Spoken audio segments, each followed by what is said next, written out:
Hello, everyone. I'm so excited that so many of you have joined us today for the first in a four-part presentation. My name is Revi Sterling, and I run the Women Connect Challenge with lots of other people who are mostly on this call. And wow, I'm just looking at all the friends, all the wonderful people that have joined today. What an absolute honor to be with you. And I have to say, this has been a really great week for gender and tech webinars. We had the Global Digital Development Forum yesterday, thanks in large part to Jesus Melendez, who's on this today. They had a great keynote yesterday, another gendered sessions, but the keynote featured Caitlin Kraft-Buckman, who's the CEO and founder of Women at the Table and the A+ Alliance, the Feminist AI Research Network, Dr. Tara Cookson, the professor and co-founder of Ladysmith, a feminist research consultancy. After this, Foreign Policy is hosting a webinar on women, peace, and security, and showing how less tech diverse ecosystems increase the likelihood of serious security gaps. We're continuing this all month. It almost feels like it's International Women's Month all over again. And, we're continuing at this speaker series with what I've really hoped is a combination of, bringing the best academic practitioners, for lack of a better word, to the stage. And this is really meant for implementers who are concerned with making sure their gender and technology programs are grounded in solid research, but are also scalable and replicable and actionable, so we really can close the gender digital divide in the communities that we serve. Digital development research, or ICT for development, or development informatics, whatever we want to call it, and however we've named it over the last 20 plus years, by necessity needs to have an eye on pragmatic and action-based approaches, or we won't see the benefits of digital dividends in development in our lifetime. And I've always enjoyed that there is a fairly obvious Mobius strip, between research and practice in our field. With a good bit of fluidity between the conferences that we go to, policy-making organizations, and fieldwork.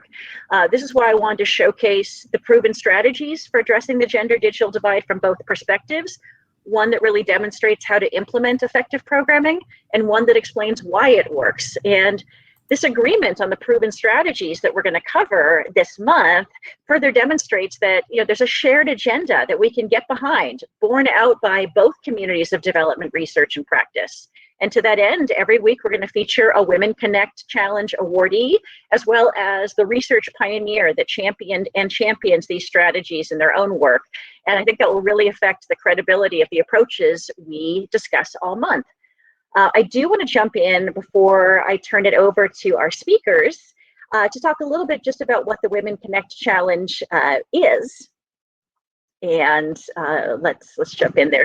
We talked a lot yesterday in the Global Digital Development Forum about USAID's digital strategy, and the digital strategy explicitly calls out that there is a gender digital divide, and if we don't build technologies that explicitly address women's unique information and communication and aspirational technology needs, this gap is going to continue to grow, and we're never going to get close to hitting SDG 5B. There have been wonderful advancements. GSMA's Connected Women 2021 report just came out talking about some very actionable things that mobile network operators can do.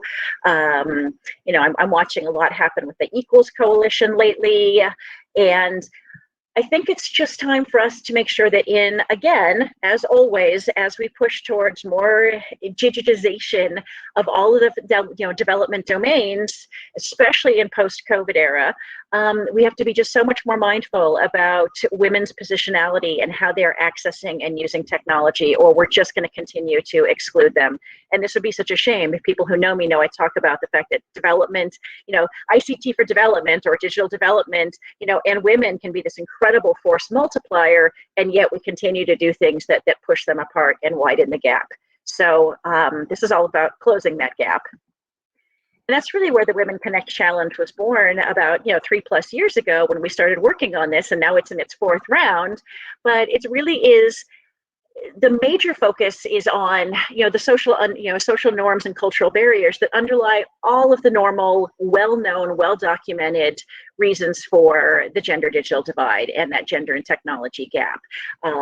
We obviously know that women have less purchasing power, lower literacy rates, lower self-efficacy, all the things, lower mobility, different security and privacy issues. All of those are born, of course, in the fact that there is just this huge gender inequity in real life that obviously gets played out on the digital stage. So with the Women Connect rounds now that we're up to 4 and an Indian-specific one that I'll talk about, we've had over 1,000 proposals. We're funding work in 16 countries, a wide range of projects, as many of you know about, because some of you have funded projects on our call today. And what's really been born out of it are 5 effective strategies. These strategies are nothing new. This is just how we've bucketed what's been known in the research space for 20 years. But again, is research necessarily making it into gender and tech policy? Is what we're seeing in the field really reflected in the stats and indicators we get? No, there's still, even with that Mobius strip, there's still some porousness in between that. So hopefully with the Women Connect Challenge, by codifying these as 5 effective practices that are both agreed on by practitioners and researchers, we can start making some serious headway into actually deciding that this is a shared agenda. It's not USAIDs, it's not Digital Frontiers, it's not Revy Sterling's. This is really a set of strategies that need to be employed that go far beyond let's give women a phone or let's drop in a very generic digital literacy program. So just to talk a little bit about some of the Women Connect Challenge locations, you can see them up here. We just announced the winners of round 3 last week. And we also have a kind of spin-off project that was inspired by the Women Connect Challenge that we're working on with the Microsoft Airband team with 6 ISPs across 5 countries, some who are also here today, so thank you for joining us. And the idea is really with this, we're going to bring direct connectivity to 6 million girls and women around the world and their communities. So very excited about this. We do have an India-specific instance of the Women Connect Challenge running, and we'll be announcing the winners for that probably next week. I will come back to this slide if we have time, but here are for people that, there's so many of you experts actually on this call that should be doing my talk for me, but if you are sort of new to this environment, let me point you to some resource that will help you get started. Also, I would love to be a resource for you, and we can talk at any time. But today, we're going to look at the first of these 5 strategies. I'm going to go back 2 slides. I know I'm running out of time, but you can't cut me off. I'm the moderator. Yeah, that's what they say. Going back to these practices, we're looking at the first of these proven strategies. Actually, we're looking at the second, the create economic opportunities. We're going to do all 4, and we're going to integrate the 5th, the developing community support, into everything because it's such a requisite and good tenet for all development projects. And today's talk really sets the stage for the other 3 because economic empowerment is often the main goal of gender and tech programming and often the most compelling argument for many organizations to try to get resources to work in this domain. Certainly women's economic empowerment by technology and through technology has often been centered on digital financial services, which we know is proven as a success when implemented thoughtfully and has had impact on millions of women. Mostly today, we're going to talk about women's economic empowerment in the kind of pre-DFS, but kind of gender digital divide sense. We're talking about the information services that improve women's livelihoods and status, and thus bringing about the need and benefit of digital financial services. Because the women that are focused on by the Women Connect projects, are really mostly the unbanked. They're from very low resource communities and from places that are committed mostly to keeping the gender status quo, which is why the next week's talks on social norms is going to be so interesting. I'm going to introduce our first speaker, Dr. Sophia Huyer. And let me just tell you a little bit about Sophia. In 1997, she wrote a paper, a guide called Women's Use of ICT for Sustainable Development. and it talked about how technology, could be used to support women's entrepreneurial activities, et cetera. This is, she saw the wave coming, 1997. I'm not even sure I had a cell phone in 1997. I probably did. But, seeing the fact that technologies were going to be coming down from the global north, they were going to be getting implemented in development projects, et cetera. Then in 2002, she writes a paper, and I'm just going to quote from it really quickly. It's 2002. Majority of women still do not have access to information communication technologies which are appropriate to their needs. Also 2021, and neither are they active participants in the process of science and technology development. Women's effective access to ICT can help them achieve increased participation in production and productivity, thereby contributing more to economic development. Okay, so this article changed my life. I was working on pipeline and domestic gender and technology projects at Microsoft Research at the time. Literally, this opened my eyes to the fact that there was this entire different range of issues and problems when dealing with ICT and gender and empowerment outside of a US and Western context. And in part because of Sophia, I went back to grad school to actually study this, and she became one of the advisors on my PhD committee. So we go way back, and she has done, she really is the pioneer of looking at the relationships between women, technology, and economic empowerment, and what really is the economic reality of the women, who are being approached by all of these technologies, and what is the trade-off between technology being a tax as well as a benefit on women. So I'm going to turn this over. I cannot be more delighted because she really is my idol in this space. Thanks so much, Revi. All I can say is that it's great to have you on the team, and you've done so much as well in the last 10 or 20 years. You've given a great introduction for my presentation, so I'm going to try and upload my slides and just move right into this. So I'll be, as Revi has said, some things have changed, but a lot hasn't changed over the last decade or 2 decades even. So there's still a lot we can do, a lot we know, there are some improvements, but a lot has stayed the same. So let's start with what we know about the situation for women and marginalized groups in 2021. Well, there's good news. So we know there have been gains. There's many more legal and regulatory reforms that are benefiting women, that are promoting more access, more rights, more options for women and marginalized groups. More girls are in school. We still only have 1 in 4 seats in parliaments held by women, but we're working on it. Women are 25% more likely, though, to live in extreme poverty still, although those numbers have improved somewhat. And we still have this gender gap in unpaid and domestic work. Maternal mortality has improved, though, not increased, decreased. There are still some gender gaps, and these are not directly related to ICT, but of course they empower or disempower, or they condition the circumstances for women to be able to use ICT effectively and to really participate in the digital context that we're talking about. So their labor force participation is still quite low. So there's still only 31% of the labor force. A lot of women, and especially young women, are unemployed. There are still issues of violence against women. There's still issues of climate disasters and climate impacts, which disproportionately affect women. We have workplace issues and access to finance, which is really important. There is still a gender gap.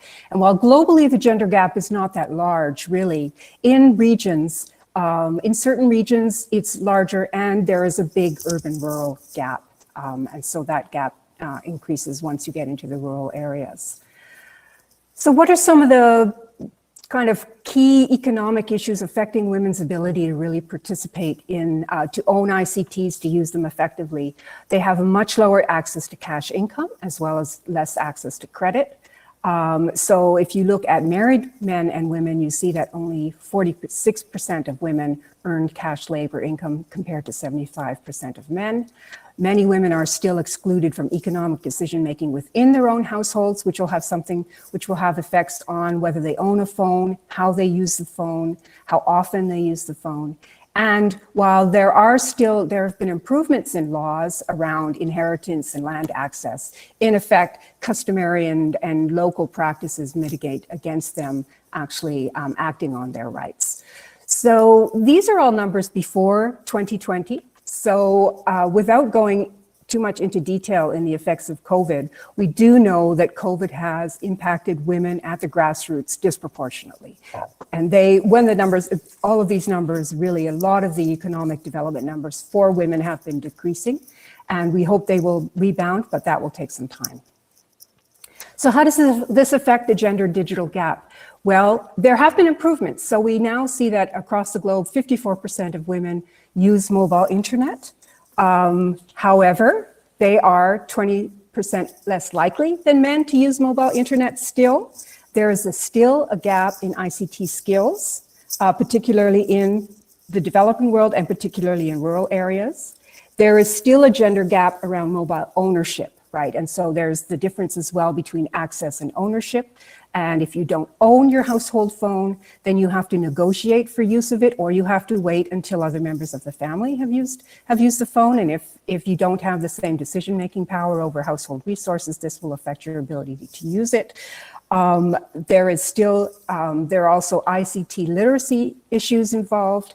And there are, in terms of ownership, there are social and gender norms around whether it's appropriate for women to be, and young girls, young women, girls, whether it's appropriate for them to use a mobile phone and have communication with people outside of the family or community. There are very serious safety and security issues around phones. We know about online harassment, cyberbullying, all of that. And there as well, there are just the basic issues around, can I afford a phone? So you see the differences or the barriers for women in terms of ownership and mobile use, internet use. They are related. They might be in different orders, but most of them are actually the same. So the first three issues on both sides are the same issues with slightly different reasons at number 4. And the issue of relevance is really important. And Rebbe hasn't spoken specifically about this, but we've also been talking for decades about why do women not use the internet or ICTs? Because there's very little content that's useful for them. And the information that they're looking for is not available. And even now we see that a lot of the rates that are bringing women, a lot of the uses that women and young women have for mobile phones, digital internet, is around communication and less around actually accessing information and services. So this is a study in Kenya, in a rural area among farmers, and looking at why are smallholder farmers not using or using mobile agriculture or livestock services. So this is, are they using the internet? Are they using their mobiles to access information that they need for their farms or for other issues? Credit, so forth, any of the services. So we see that the blue columns are the women and the orange columns are the men. And so we see that in basically every single category of women are facing greater barriers than men. So they're not aware of these services. The services may not be available. That's where there's the most equality in gender access or in access. They don't know how, so there's a big technical literacy gap. They use other sources of information. They have no ID, and that's a very big issue for women in many developing regions, that they may legally have the right to vote or they have legal status, but they don't have the certificate or the piece of paper that allows them to access different types of services. There's a language barrier, so they may not understand the language that the information is provided in. It's not relevant to them, another gap. They can't read it very well, they can't understand it very well, or it's too expensive. So these are all really serious barriers that have been in place for many, many years, and we can see that there's not a lot of progress in addressing those areas. Another related study in Kenya also talked about perceptions of the internet that were constraints to women accessing it, in terms of it might be a bad thing for them or it might not be useful for them, time required to learn how to use the internet, and also seasonal income fluctuations. And that has a lot to do with women's economic situation and decision making. So you can see there's a rural digital gap in general, and this is affecting both women and men smallholders. So there's only 24 to 30% of farms that are less than 1 hectare in size are served by 3rd or 4th generation services, compared to larger farms. 74% to 80% of farms greater than 200 hectares in size are served by them. In northern Uganda, in another example, only 25% of women own mobile phones. That's 1/4.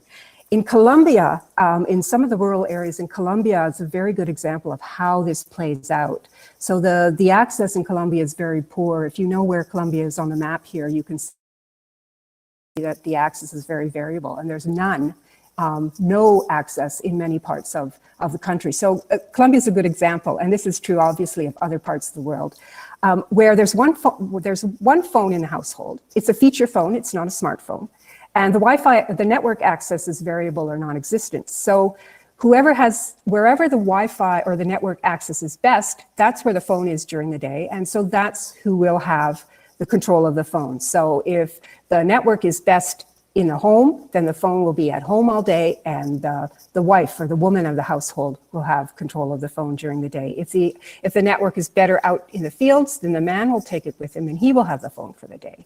In other regions where people can only get access in the centers or the rural centers, the local centers, at the markets, then they will save all of their communications and all of their information and all of their phone use when they go to the market. And then whoever takes the phone to the market will have access to these services. So I think we really need to recognize that in rural areas, the reality is so different than in urban areas. And then you have the gender gap on top of that.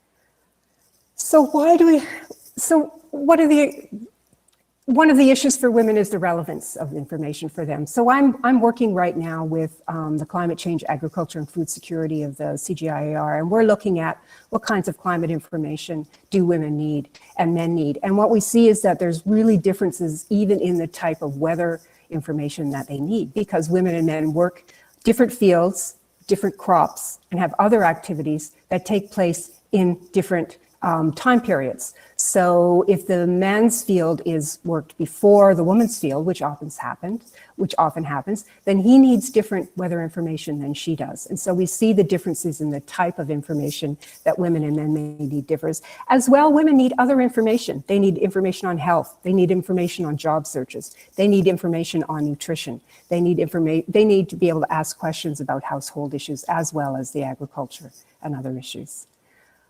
Women also in many countries prefer other channels, and we've seen why they might prefer other forms of information dissemination for reasons of decision-making, access, cost, and so forth.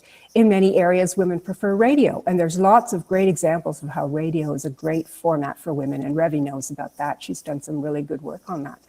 SMS is less useful for women, and that could be because of literacy issues, that could be language issues. They prefer to talk. Women are good with voice calls, and they're also very good in working with producer organizations, in terms of how their comfort in using and accessing information. This is a nice example of a project in Vietnam where women and men work together to develop the format of climate advisories that they found would be more useful to them. And so there was a mixture of little diagrams, of text, different kinds of information. And this came up with some really good advisories that they were able to use effectively, both women and men. And we did find there were gender differences in the types of format that were preferred. Shamba Shakeup is a great example of what women can do with information when they get it. So we know that women are looking for information.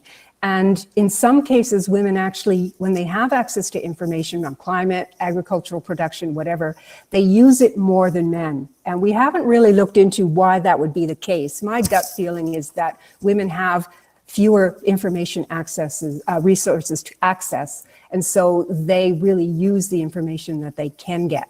In other situations, we know that women have many more interactions, or tend to interact more with informal organizations, with informal networks. The men tend to be the liaisons with the government networks or the extension agents or the more official forms of interaction with farmers, whereas women depend on their family networks and their group networks and their local networks. So having access to different forms of information that help them allows them to really to extend beyond their existing forms of information to be able to to access information they might not otherwise have, and we find often they really act on it. So in terms of the Shamba Shape Up, which is this great television farm renovation show, farm makeover show, which is very popular in Kenya, it's been going on for several years. We did an evaluation of it in 2015, so it's been going on since then, but at that point they found that the show had reached almost 500,000 households in the country, and that while both women and men implemented some of the practices that were suggested and demonstrated, they found that women's production increased proportionately greater than men's production. So men still had overall greater production levels and totals, but the difference in production rates was greater for women because they were able to access and understand and use the information. And then on the right-hand side, we have a picture here of us related to a study we did in India where agricultural and climate information was made available over voice lines. So it was voice access. So, the farmers would dial up a certain number and they'd listen to the information that was generated on the recording at the other end. And what they found was that women were accessing both the voice lines for the activities they were involved in, as well as the lines for the activities their husbands were involved in. And what that allowed was that then the women could discuss with their husbands the activities that their husbands were also involved in, and so that they could contribute to joint decision-making around farm and household decisions in the household more than before. And the men also appreciated it.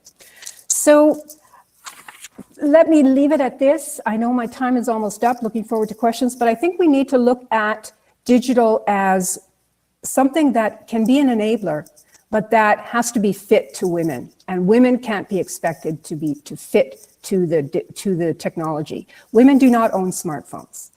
Women cannot use apps for the most part in rural areas. One other digital gap to look at is that in many parts of the developing world, the smartphone and mobile phone ownership numbers are among young people.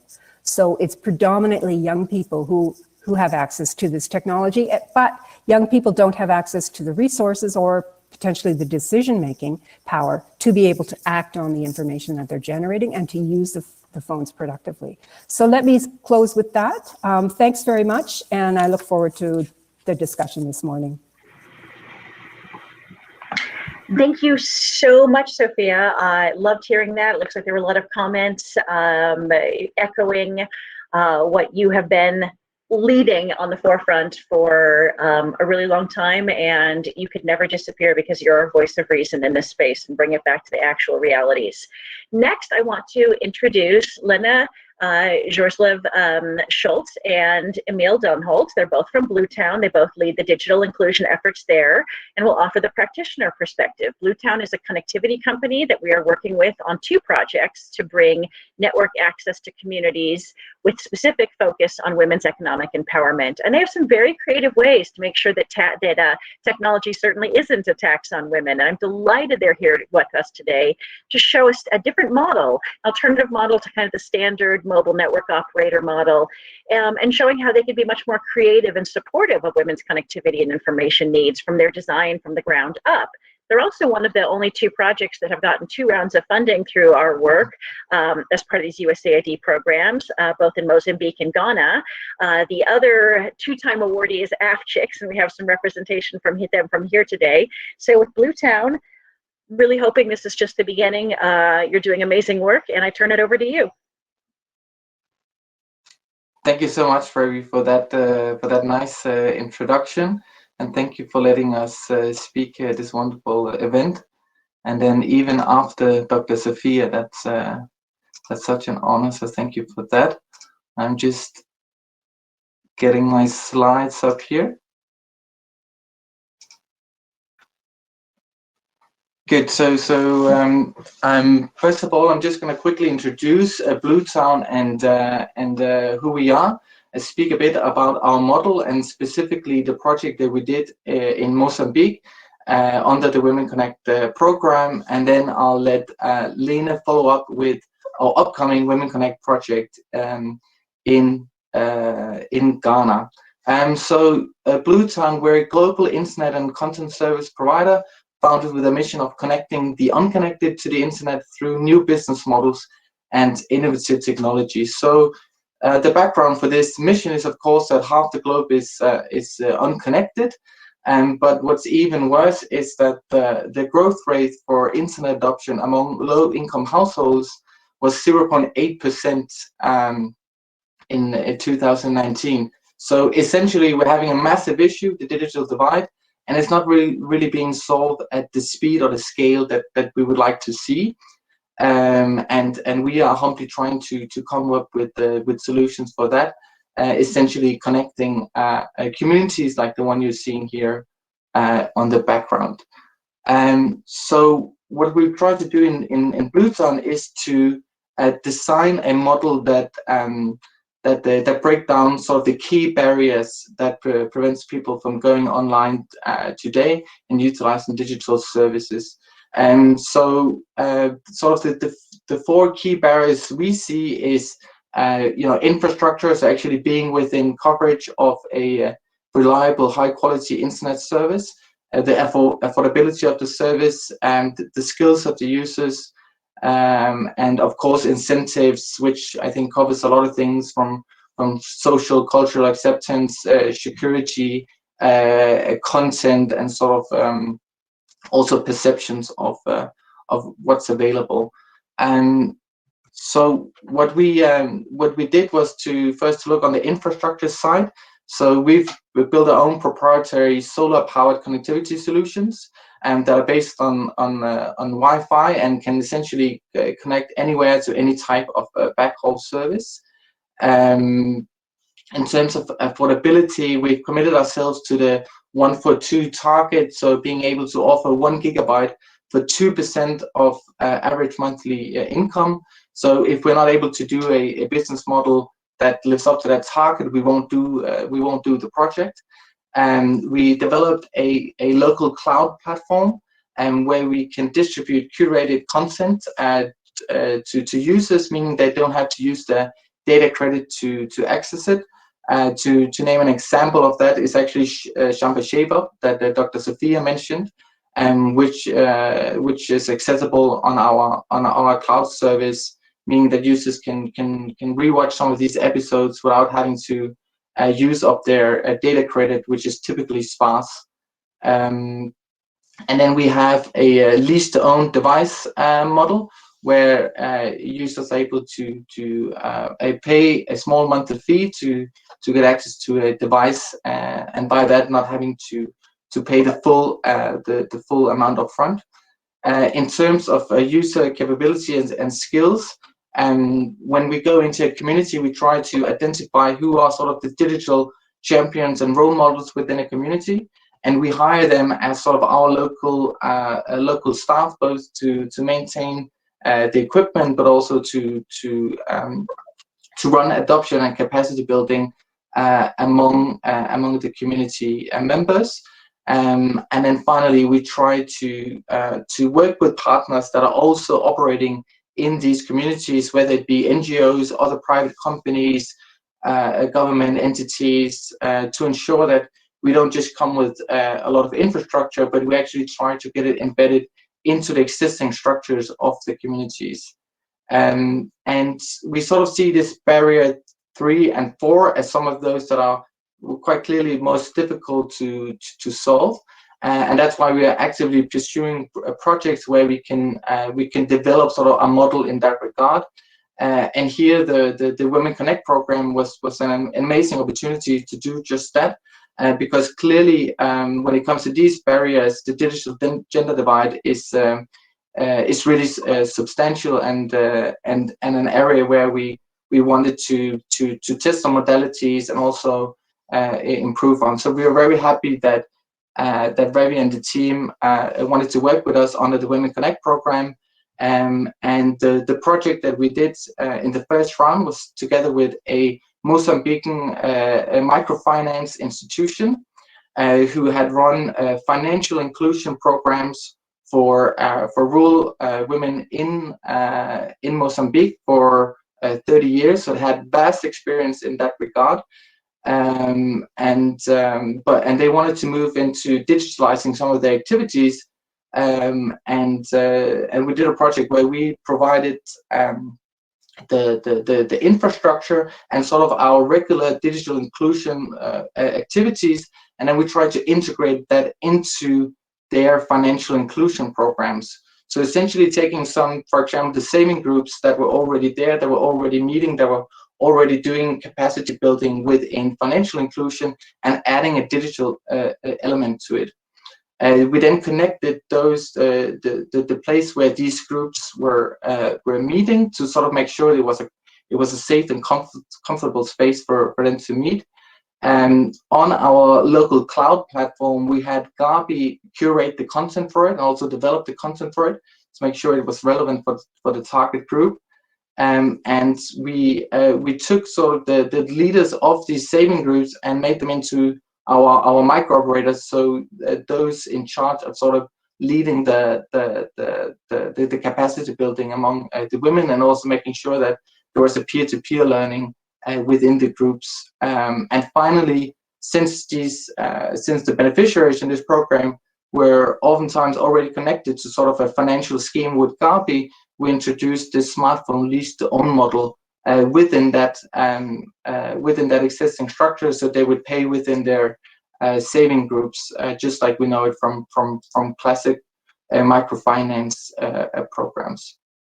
And so the goals of the project was, of course, to reach a number of women in this particular community, Rebau in Mozambique, if we have any from Mozambique on the line, but very much also to see how we could each learn from each other's programs and scale those within our regular work. So before moving, giving the word to Lene, so some of the key learnings that we got out of the project was that integrating sort of this digital inclusion activities within the existing structures was like paramount to success. We saw that one of the things we feared was like this skepticism or even jealousy when you go in and you offer a lot of things only to women in the communities.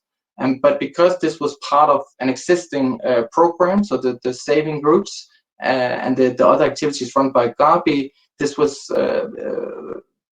as severe as been seen in other cases. So I think that that was definitely something we attribute to that. And we also saw a quite high participant rate in the sessions that we were running, and that was also attributed to the fact that we held it in both as what was perceived as a safe physical space, as well as a safe social environment, again, utilizing the existing structures that were there. We were running a lot of capacity building sessions, but we found that where the magic was really happening was within the saving groups, where the beneficiaries were learning from each other, and because they were much better at actually finding out what was relevant and what made an impact on their lives, obviously, but still something to take note of.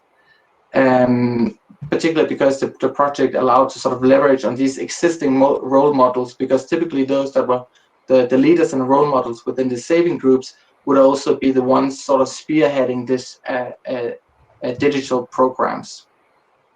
We also saw that some of the sections we were working with were truly very low income, but because we built on these existing microfinance and saving groups, we for one had a very high participant rate also on the lease-to-own smartphone model, and we saw what I would say a very high a pay rate despite COVID-19 hitting us in the middle of the project. The vast majority of the women were able to continue their payments on schedule, and we had only very few percentage of dropouts who could then return the device and not fall into a debt trap on behalf of this project. But then finally, rather than just giving the devices away, which could be a method, having some sort of financial stake in this, I think increased the participation in the program rather than just getting devices as sort of a token or artifact, because of course smartphones holds a great social value. And then my final learning here was that The idea behind the project originally was for Gabi to create a lot of the content that we wanted to distribute through our cloud to the beneficiaries. But we did find throughout the project that making digital content and services from the ground is really something that takes a lot of effort, particularly because you obviously have to do it bottom up. So a key learning from us was for future projects to really also have part of the partner group digital content service providers that already have existing services that tap into what we want to do with the project. So that was briefly on the Mozambican project, and I'll just give over the floor to Lene. Yes, thank you, Emil. You can just keep on sharing your slides. I know you have them there. Will you do that? Emil, will you keep sharing your slides? Yes, definitely. Just, Okay. So while you do that, thank you, Emil, and thank you for creating such a great project, which has been sort of the foundation for continuing our work that I'll be talking a little bit about. So we are extremely happy that we got a chance to actually continue this work, building on those experiences and learnings that we did in Mozambique. This time, as Revi also mentioned, we'll do it through a public-private initiative that also includes Microsoft as a funding partner. Because we, as one of the 6 Microsoft Airbnb partners, have been offered to develop this project to bring meaningful connectivity and internet access to more women in remote areas of the world. In our case, that will be in Ghana. Ghana is one of our core markets, core focus markets. We have significant presence in Ghana already, and we are currently working with Microsoft on a project, not a project, but we are working to provide affordable internet coverage for more than 2 million people in previously unserved and underserved areas across Ghana, across that country. So we will, in the coming month, launch a project where we will pilot what we believe can become this finally sustainable approach for enabling young women's digital inclusion, a pilot that we can adapt and scale in new service areas as we roll out across Ghana and hopefully across other markets as well in the future. We've, of course, built this project based on, Emil, can you share slides? Is that... I don't see the slides. I am sharing the slides, Lene, but perhaps then you need to take over the screen. Strange.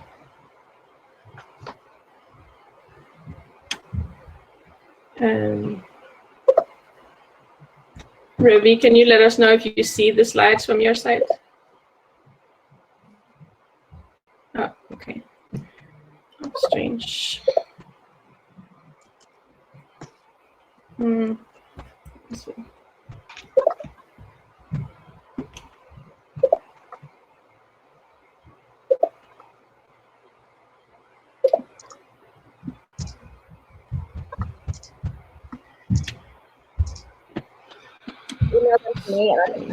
I'm not sure. I have them not ready to share here.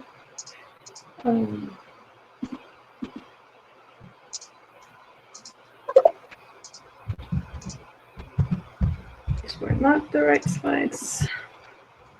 Are you sharing this? No, these are not. Oh, these are the slides, yes. Are you sharing now, Emil? Yes, I am sharing, but I'm unfortunately unsure whether you can still see it. I see my first slide. If you can just put it into presentation mode. We can see him. So fantastic technology. Yeah, exactly. We expect everyone in the world to use it on 5G.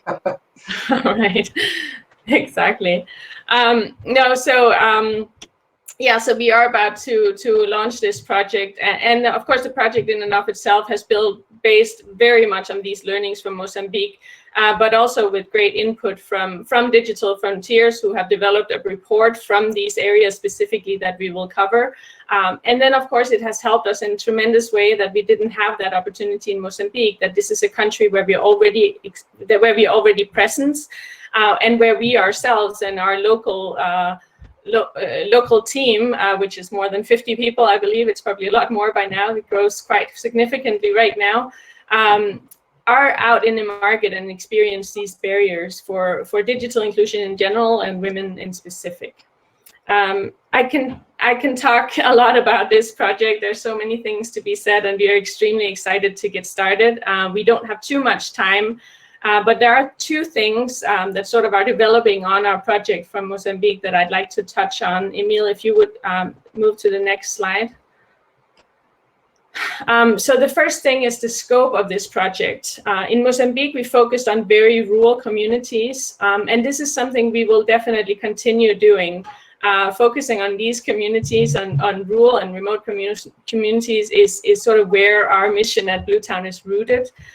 There are communities that we truly want to connect because they are not already connected. And we believe it's extremely important in these communities that we also include women. So we will continue that work. However, with this new project, we've also decided to extend that scope to include some larger towns and maybe more semi-urban areas. So what we're looking for is to extend into places where we find women who already have some digital experience, but they still encounter barriers to fully take advantage. So we at Bluetown believe that to be able to eventually become part of a digital workforce and be able to use digital tools at work, be it in your employment or being it running your own small business, that's something we need to inspire to when we talk about digital inclusion, and in specific women's economic empowerment that this panel is all about. So we've decided to add this programming and content around this topic in this project, which means that we have extended the breadth of not just the profiles of women that we will serve in this project, but also the coverage areas, which will extend truly from all the coverage areas that we have in Bluetown, from rural, remote areas all the way to semi-urban areas. Emil, if you'll get to the next slide. So the second thing I want to touch upon in this very short time frame is our focus on partner building throughout the project. That was something Emil talked quite a lot about. That was a learning that we made, that it's extremely important to include partners who, while we are developing the project. So these are partners that have the expertise, they have proven programs, they have methodologies, they have the content and services we need, as well as the local context to implement these projects. So one example of that can be the NGO, the Hunger Project that we are working with in this project. They have developed over many years a holistic approach for empowering women and men, for that matter, living in rural villages to become agents of their own development. So by connecting these communities to the internet for the first time, what we can do is that we can help further develop the approach to creating sustainable women-empowered communities, and also offer new services that were not possible before the internet arrived. So some of these partners are implementation partners that we have worked with already in developing the project, but we have also a lot of focus in this project on developing partnerships throughout the project, all the way from identifying to initiating and building new partnerships. And these are in areas of content and training and microfinance institutions that we can work with. So basically, organizations where we see a mutual benefit, where it benefits the organization and it benefits the rollout of internet services, to have these partners on board, aligned with some of the barriers that Sophia talked about in her conversation as well. So one example is a Ghanaian startup called GD Trust. So they have offered into this project to provide business management courses and financial content, which in turn, of course, can help them build their market as their plan is. But how we see this is that these are the kind of partnerships that have the potential to become sustainable, also without funding in the long run.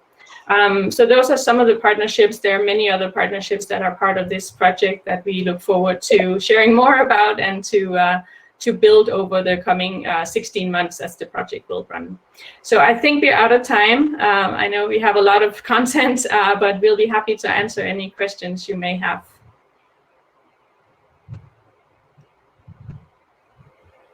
Thank you so much. That was absolutely fabulous. Loved getting both the research and the practitioner view on this. I'm going to kick off with one question for each of you while we wait for our panel, our attendees to think of questions. Sophia, will you come back on stage and join us? And while we're waiting for that, Bluetown, can you tell us some more about the add-on economic opportunities for women who are involved in your networks besides just traditional livelihood support? Obviously, that's very big, and that's the content on your cloud. But what else can we do with this infrastructure in the community?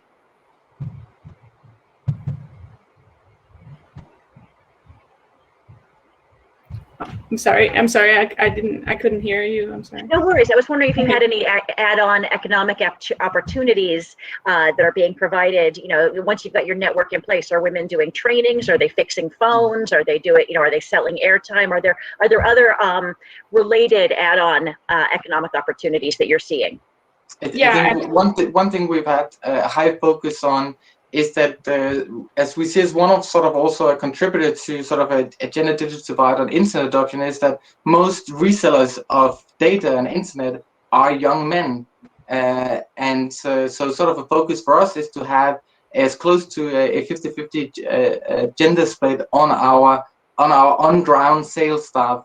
You know, simply because it makes economic sense. We get more women online, but of course it also brings us closer to a vision, right, of including the women. And of course they also get included in actually making a bit of money out of being really resellers of internet ad time. So that's at least the one example where we're having a high focus, and where I think there's like a clear connection both with the business case, which needs to be there to be sustainable, but also sort of the mission we want to achieve, and of course the digital gender divide and the economic opportunities offered for women in these communities, because clearly like, you know, local reselling of both you know, regular phone services and data is a substantial part of the income opportunities available to you in a rural community, if you're not you know, directly involved in farming, say.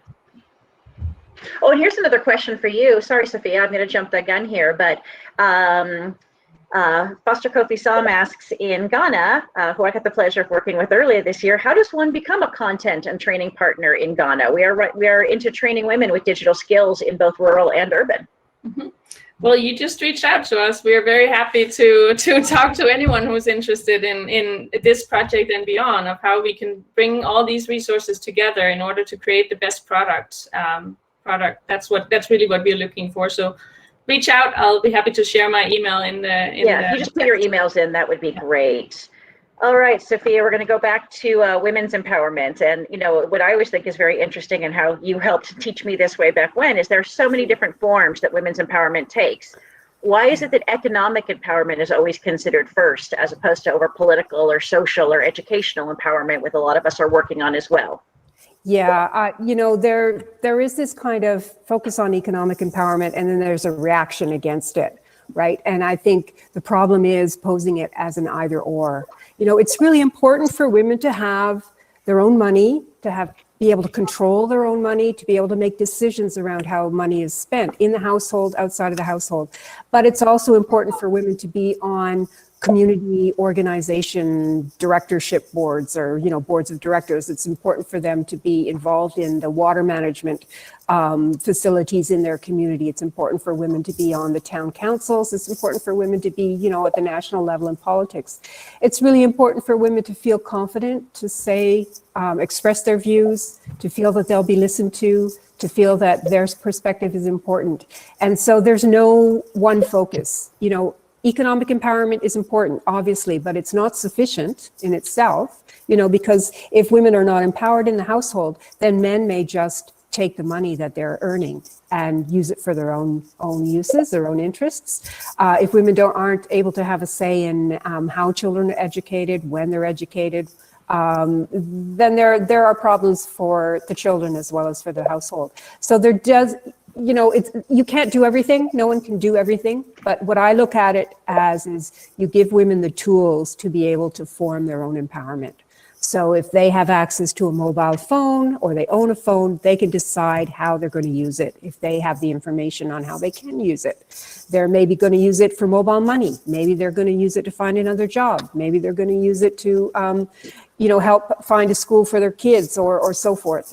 So I think we need to give them the tools, and, you know, access to economic resources is one tool. Access to a phone is another tool. Access to information. So there's a range of things. And I think we just have to kind of work with what's available, what we can do with women and what women want, and to always be sure that we're actually responding to women's priorities, women's perspectives and their concerns, rather than coming in with something that we think is going to help them. So, well, let me jump add to that really quickly. In our project, I think something that we've learned from working with these partners that are in the field already is also how we ensure that it's not just men, and it's not just women, sorry, it is also men, right? Like this is just as much about educating men. And some of the programs, as part of this project in Ghana, we will also be digitizing content about women empowerment content, which is geared towards women and men. And I think it's just as important. In developing the project, I was sort of very focused on women all the way through, and Hunger Project where we have to include everybody. And it's like, it's fine in a project like this that you of course measure the impact for women,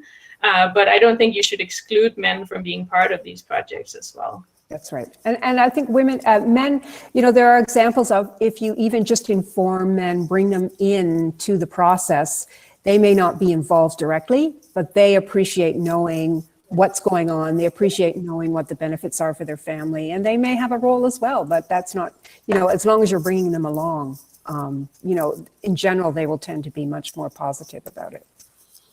Let me bring this question back to you again, Sophia. We have another person in our chat who wants to know what methodologies you use to identify and understand if people really want access to technology and internet. Yeah, well, that's a very good question, you know, because often it's the young people who want it, right? So that's the first thing. So, you know, you need to be consultative. You need to go into a community and ask them what they need and ask them what they want. You know, you can kind of give them information on what might be available, but really you need to have a participatory process that asks people what they need and want, what are their priorities, you know, how can you help them reach their goals, meet their priorities, but not come in and tell them what you have and what you can do for them. But basically it has to be the other way around, and then see what you have that can help them out. And maybe you don't have it, you know, maybe you have to go and help them identify another source to get the kinds of things they're looking for, or to help them meet their priorities with different groups, different kinds of resources, different partnerships. You know, that should be part of our role as well. And I know this is our last time for a last question, and I wanted to get other people involved. I'm sorry, folks, we're not going to be able to do that, but let's end on this note, because it also leads into the next webinar we're going to do. Is, have there been any notable social barriers or stigma in educating and empowering women in your work? And have you overcome them in this project? How about, I mean, I think Sophia and I have both written about these for years, so I think I'd point you to both of our resources first, but on the ground, you know, Emil and Lene, what have you seen in terms of either blowback or social barriers? I think at least sort of a barrier and blowback that I was quite surprised to learn was actually coming from, you know, we're coming from the women themselves, right? So we were focused in the design of sort of, you know, again, informing the men about and trying to break down those barriers that the men's perception was that this couldn't be relevant for the women, but in fact it came very much from the women themselves, right? And I think if you studied the topic, that is probably well known, but at least it came as sort of a surprise to us that our biggest effort was actually with the women, and sort of, you know, also trying to figure out, okay, you know, how can we use existing role models to well, if not convince them, then at least start to showcase role models where digital services has made a difference. But I think that's an example list. I think that's great. I love this. Thank you so much for sharing all of these things. It's been such a pleasure having you, as part of this whole day. I think we're starting off this series really lovely. Thank you so much. Any parting words, Sophia, that you want to tell us on how after, even since 1997, we're still doing the same things? What are we doing better this time, at least? Yes, what are we doing? More women are using phones. Many more women are using phones. And many more young women are using phones. So I think that those trends will increase. I think, we're understanding what can be done with mobile phones, and they're being very effectively used. Mobile money potentially could be really great thing for women. There's some emerging research showing that it gives women more control over their money, but there are all these other issues that need to be addressed. So again, there's no one answer for everything. There's no kind of, what we used to call it the magic bullet. Remember, there are no magic bullets. It just is a process of figuring out, what we can push forward and how we can support women to actually use this in a way that's, useful for them, right? All right, Bluetown, any last words from you? I think I'll tag on to that and say exactly that. Also, what you mentioned before, Sophia, right, is that I'm really happy to see that there's quite a few questions out here asking how they can be involved in the project. And I think for us, it is that part about that we haven't sort of decided who our final partners are in this project. It's something that will happen throughout the process. And I think it's just so extremely important to let these communities guide us in what they need along the way. And we work together with them to find the right partners that are suitable. Wonderful. Well, we're going to turn it back over to our production managers who are going to play a little clip about next week's presentation.